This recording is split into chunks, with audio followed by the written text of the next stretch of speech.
Bonjour chers auditeurs. Bienvenue sur votre chaîne. Voici le résumé de la leçon 7 de l'école du sabbat pour le troisième trimestre de l'année 2025. Cette leçon trimestrielle a été préparée par Jiří Moskala, professeur d'exégèse et de théologie de l'Ancien Testament à l'Université Andro. N'oubliez pas de vous abonner et de cliquer sur l'icône « J'aime » pour soutenir notre mission d'enseignement de la Bible à travers le monde. Le titre de cette leçon, Le pain et l'eau de la vie. Le texte à mémoriser se trouve dans le livre de l'Exode, chapitre 16, versets 28 à 30. Et l'Éternel dit à Moïse, « Jusqu'à quand refuserez-vous d'observer mes commandements et mes lois? Voyez, l'Éternel vous a donné le sabbat.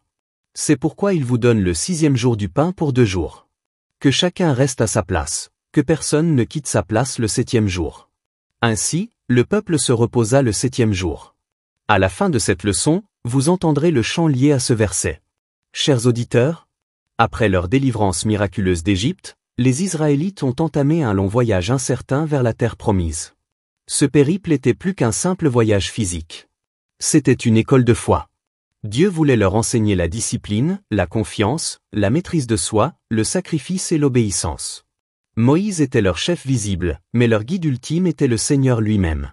Leur succès dépendait de leur unité, de leur coopération et de leur volonté de suivre pas à pas les instructions de Dieu.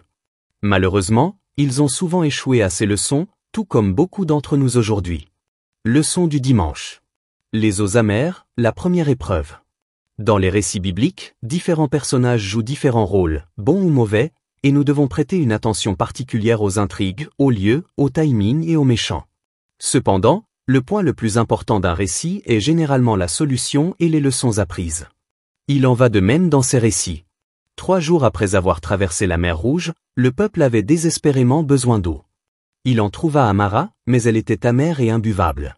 Immédiatement, la foi s'effondra et fit place au murmure. Dieu, dans sa miséricorde, ordonna à Moïse de jeter un morceau de bois dans l'eau, qui devint alors douce. Ce miracle leur rappela que Dieu pouvait transformer les épreuves en bénédictions. La leçon était claire, attendre le moment choisi par Dieu et avoir confiance en sa puissance. Pourtant, malgré leurs plaintes, Dieu promit de les protéger des maladies qui frappaient l'Égypte, à condition qu'ils restent fidèles. Leçon du lundi. L'écaille et la manne. L'épreuve de l'appétit. Malheureusement, ces récits de pèlerinage montrent un schéma répétitif de rébellion. Le peuple avait la fâcheuse tendance à oublier que la main puissante de Dieu l'avait aidé dans le passé et qu'il avait apporté des solutions à ses problèmes. Il laissait ses problèmes actuels l'aveugler et l'empêcher de voir son but ultime et le merveilleux avenir qui lui était promis.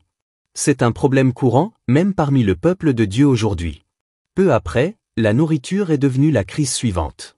Le peuple s'est plaint à nouveau, oubliant comment Dieu avait déjà pourvu à ses besoins. Dieu a répondu en leur donnant des cailles le soir et de la manne le matin, un pain miraculeux venu du ciel qui allait les nourrir pendant les 40 années suivantes. La manne s'accompagnait de leçons sur le sabbat. Une provision quotidienne pendant 6 jours. Une double portion le 6e jour. La conservation de la manne du 6e jour pour le sabbat. Aucune manne ne tombait le jour du sabbat. Ces miracles hebdomadaires enseignaient que Dieu était leur pourvoyeur et que le sabbat était un don à honorer. Mais comme dans l'Éden, l'appétit est devenu un champ de bataille spirituel, nous rappelant que même les bons dons peuvent être abusés si nos désirs l'emportent sur l'obéissance. Leçon du mardi. L'eau du rocher. Tester la présence de Dieu. Dans Exode chapitre 17 versets 1 à 7, nous lisons qu'à Rephidim, la soif a de nouveau conduit à des querelles et à des accusations contre Moïse, finalement, contre Dieu. L'endroit a été nommé Massa, qui signifie « tester », et Meriba, qui signifie « querelle », pour marquer leur incrédulité. Pourtant, Dieu, par l'intermédiaire de Moïse, fit jaillir de l'eau d'un rocher. L'eau est un symbole de vie, car sans eau, il n'y a pas de vie. Chaque cellule de notre corps a besoin d'eau. Nous sommes nous-mêmes composés à 60% d'eau. Même nos os sont en partie composés d'eau. Ainsi, le fait de leur fournir de l'eau dans le désert était pour les Israélites un signe que Dieu prenait soin de leurs besoins et qu'ils pouvaient lui faire confiance. Mais, là encore, ils devaient obéir. Paul expliqua plus tard dans 1 Corinthiens 10 verset 4 que ce rocher était le Christ lui-même, la source immuable de la vie physique et spirituelle.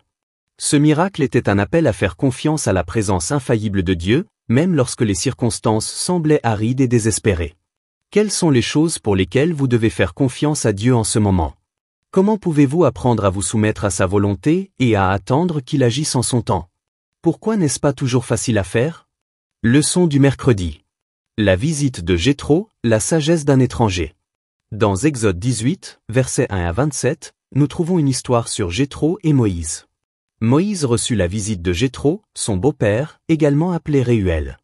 Jéthro était accompagné de la femme de Moïse, Zipporah, et de ses deux fils, Gershom et Éliésée.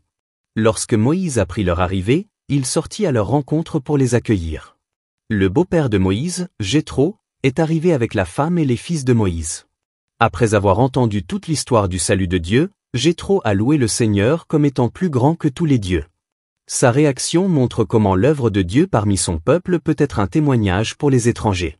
Mais Jéthro a également donné à Moïse un conseil avisé en matière de leadership: déléguer la responsabilité à des hommes compétents, craignant Dieu, dignes de confiance et qui haïssent les gars malhonnêtes. Moïse accepta humblement ce conseil, allégeant ainsi sa charge et améliorant la gouvernance de la nation. Ce moment nous enseigne la valeur de l'humilité et de l'ouverture à la sagesse, même celle provenant de personnes extérieures à notre cercle. Moïse aurait pu simplement ignorer le vieil homme et lui dire de s'occuper de ses affaires. Il ne l'a pas fait. Quelles leçons importantes pouvons-nous tirer de sa volonté d'écouter cette personne qui n'était même pas hébraïque? Leçon du jeudi. Le pain et l'eau de la vie. En référence au Christ, Paul nous rappelle dans 1 Corinthiens 10h11 que ces récits ont été écrits pour nous servir d'exemple aujourd'hui. Dans son ministère, Jésus a tiré des leçons de ces récits de l'Ancien Testament, en particulier ceux concernant la manne et l'eau, et a utilisé ces images pour enseigner des vérités sur lui-même, celui qui a conduit les Israélites à travers le désert. Jésus a appliqué ces leçons du désert à lui-même comme suit.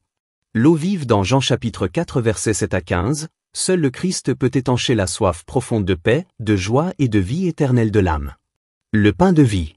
Tout comme la manne est venue du ciel pour nourrir Israël, Jésus est venu du ciel pour donner une nourriture éternelle à tous ceux qui croient. Le pain et l'eau n'étaient pas seulement des nécessités physiques, ils symbolisaient la vérité spirituelle plus profonde selon laquelle seul le Christ satisfait la faim et la soif de l'âme humaine. Leçon du vendredi. Leçon supplémentaire. Peu après l'incident avec l'eau, la nation a été confrontée à un nouveau danger. Une tribu féroce et belliqueuse, les Amalécites, l'a attaqué. Les Amalécites ont attaqué Israël sans provocation, affichant ouvertement leur défiance envers Dieu. Les Amalécites n'ignoraient pas le caractère de Dieu ni sa souveraineté, mais au lieu de le craindre, ils avaient décidé de défier sa puissance. Leur hostilité contrastait fortement avec l'ouverture de Jéthro envers le Seigneur. Tous deux avaient eu l'occasion de connaître le vrai Dieu, l'un avait répondu par la foi, l'autre par la rébellion. Le jugement de Dieu s'abattit sur les Amalécites parce que leur rejet persistant de sa miséricorde avait scellé leur destin. Chers auditeurs, concluons en disant que Dieu pourvoit à nos besoins physiques et spirituels, mais ses bénédictions s'accompagnent souvent d'enseignements sur la confiance et l'obéissance. Se plaindre nous rend aveugles aux bénédictions passées et entrave notre croissance spirituelle. Le sabbat est un don divin, qui s'inscrit même dans la provision quotidienne de nourriture par Dieu. L'humilité signifie accepter les conseils avisés, même lorsqu'ils proviennent de sources inattendues. Chaque histoire du voyage d'Israël renvoie au Christ, le véritable pain venu du ciel et l'eau vive pour toutes les générations. Que Dieu vous bénisse. God said to Moses, how dare you refuse to keep my commandments?